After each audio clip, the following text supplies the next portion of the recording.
23 novembre 2024. Résonance avec l'actualité. Je suis Anne-Marie Dvorak Bendom. Je fais cette publication par rapport à la situation de Monsieur Hervé Patrick Opianga, homme politique, homme d'affaires et citoyen engagé.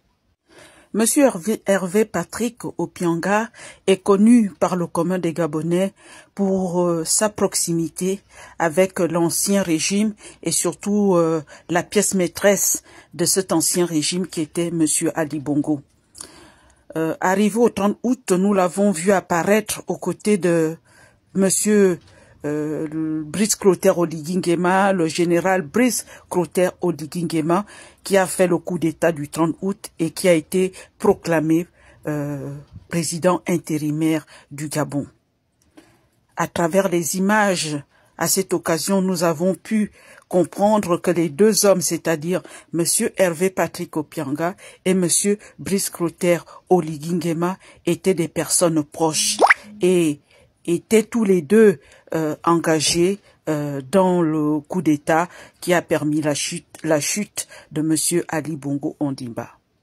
Et depuis quelques heures, des nouvelles très alarmistes arrivent du Gabon, qui, je ne sais pas, manipulation ou réalité, mais toujours est-il que on nous dit que Monsieur Hervé Patrick Opianga serait en fuite, que Monsieur Hervé Patrick Opianga a eu sa maison qui a été dont les forces de l'ordre sont entrées à son domicile, que sa femme a été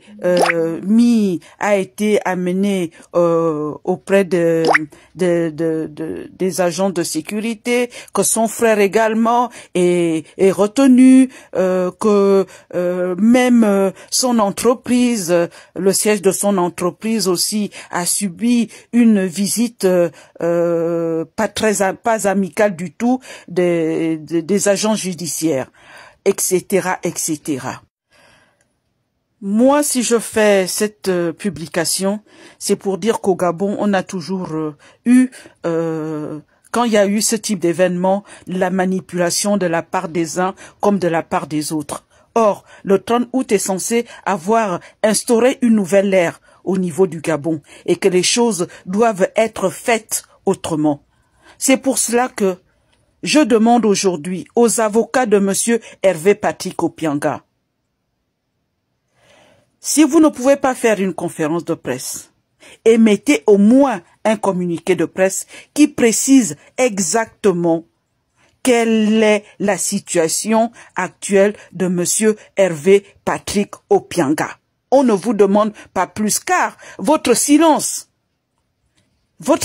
participe, je suis désolé, à donner une autre couleur à cette histoire. Parce que quand on ne sait pas quelque chose, chacun de nous est plus ou moins amené à extrapoler.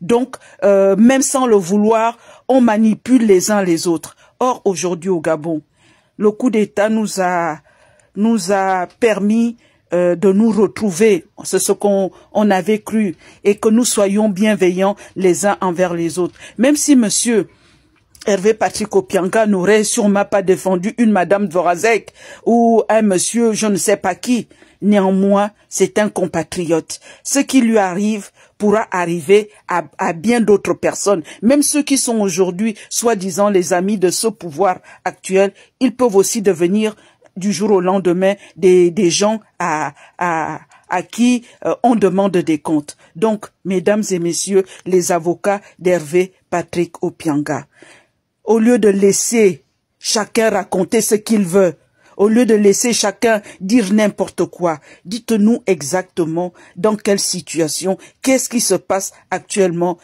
autour de Monsieur Hervé Patrick Opianga. C'est la moindre des choses, c'est le minimum à faire. Je suis Anne-Marie Dvorak Bendom. Je suis Anne-Marie Dvorak Bendom. Je vous remercie.